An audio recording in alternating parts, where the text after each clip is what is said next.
Support for WCBU's On Deck comes from Jaguar Land Rover Peoria on Allen Road, offering personalized service to customers from their first visit to the store to when they drive their new Land Rover home. More at jaguarlandroverpeoria.com.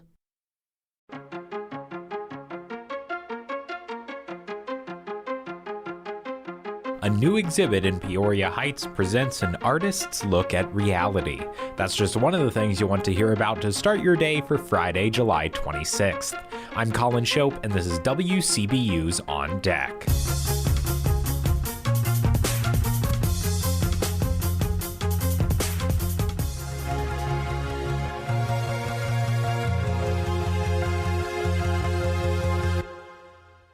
First on deck today, a Pekin woman accused of killing an infant was denied pretrial release Thursday. WCBU's Cameron Cutinello reports. Tazewell County Judge Derek Asbury said he heard clear and convincing evidence McKenna Rhodes could present a threat to other minors if released, including her own infant child.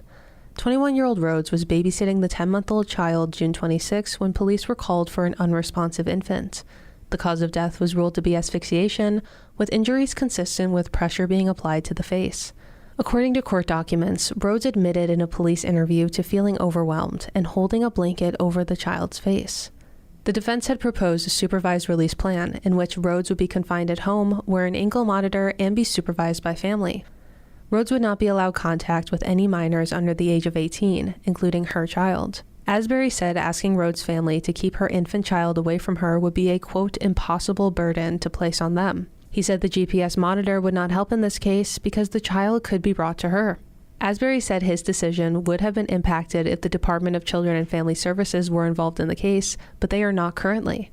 Public Defender Luke Taylor says he anticipates the decision will be appealed. Rhodes' next court appearance is scheduled for August 15th. For WCBU's On Deck, I'm Cameron Cutinello. Here are some other stories we're following in the WCBU newsroom. A stretch of Nebraska Avenue on Peoria's west side is getting a $4.4 million makeover.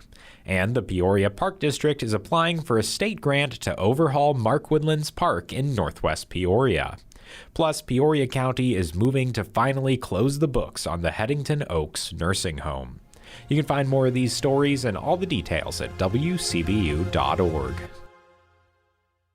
On this week's episode of Out and About, Dr. May Gilliland Wright of Arts Partners of Central Illinois talks with artist Duffy Armstrong Farrell about her work over the years, including her latest exhibition, A Semblance of Reality, which is on display now through August 2nd at Exhibit A Gallery in Peoria Heights.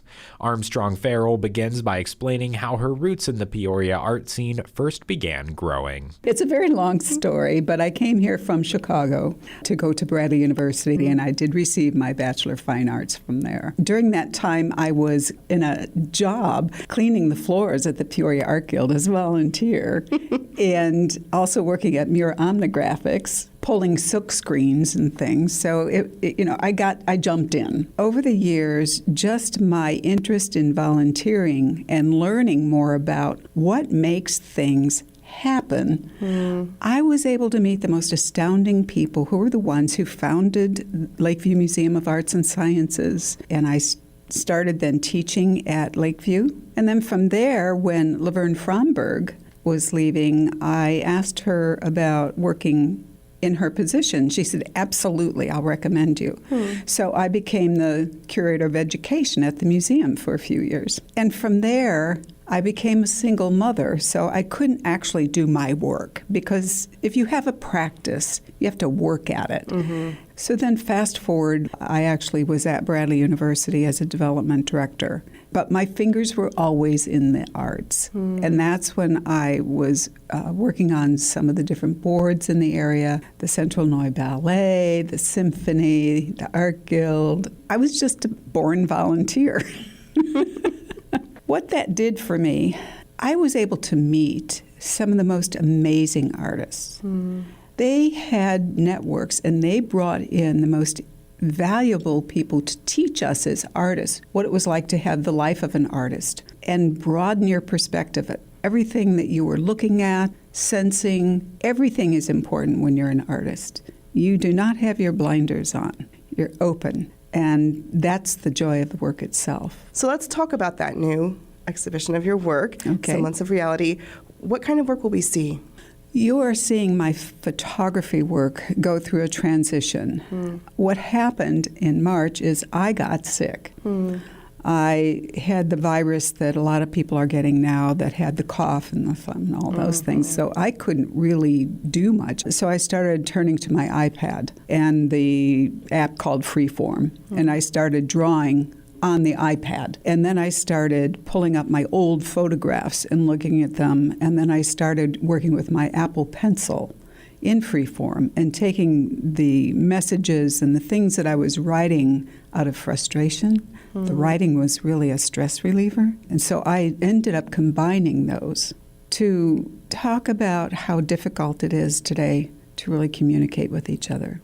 So in the show is a whole series. There are 19 of them so far. They're photographs of mine. Some of them were mistakes. Some of them are bloopers. But I used them because they still had an emotional level to them. And so the writing is paired to what I was feeling and looking at the images as well. So it's my attempt to have a conversation with people, sharing with them my semblance of reality and communication that my art provides me, and asking them to see if you can read a few words you might. For me, my writing on those images is personal. It's really not about the words. It's about how the whole thing makes you feel, and then interpret based on your own experiences, your own beliefs, what you think you're looking at, and then we'll have a conversation on top of that. You've been listening to Highlights of Out and About, a weekly production of Arts Partners of Central Illinois and WCBU. For the full conversation, visit WCBU.org or subscribe to the podcast.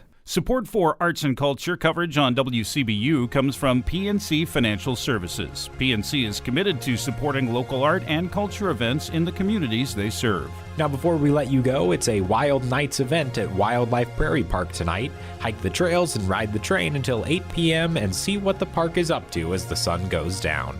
Adult admission is $10, and this event is every Friday night through September, including some nights with live music. And that's all for today. You can subscribe to WCBU's On Deck podcast on the NPR app, Apple, Spotify, or YouTube Music.